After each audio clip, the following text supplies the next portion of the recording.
आणि भाऊ आम्ही सोबत येतात. ज्यावेळेस मनोज जरांगे म्हणतो ना आपण लय येडपटे बरं का मग आपण मग कचाकच घोडे लावत असतो नाही ऐकलं की. आणि तुमचं तेच रूप चांगलं आहे राव. तुम्हाला बरोबर वाटतं घे रूप.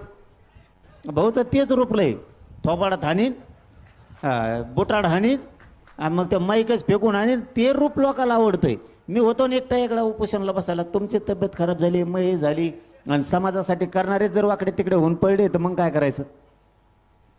एक जण असं आड मोठं पाहिजे. आमच्यात तुम्ही आम्ही तुम्हाला मानतो की माणूस खमके आहे. जे हातात येईन ते टॉल असतो. आणि मला जरा ताकद कमी आहे त्याच्यामुळे हानीत नाही मी घोडे लावतो.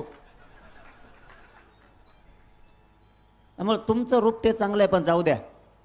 जर आपला माणूस आता आपल्यासाठी शेतकऱ्याला न्याय मिळावा म्हणून शेतमजुराला न्याय मिळावा म्हणून अपंगाला न्याय मिळावा म्हणून जर जीवाची बाजी लावणार असलात ना तर भाऊच्या दिलेल्या अल्टिमेटमच्या आज सरकारनं जर मागण्या मंजूर नाही केल्या तर राज्य मात्र सगळ्या शेतकऱ्याने जाम करायचं आहे.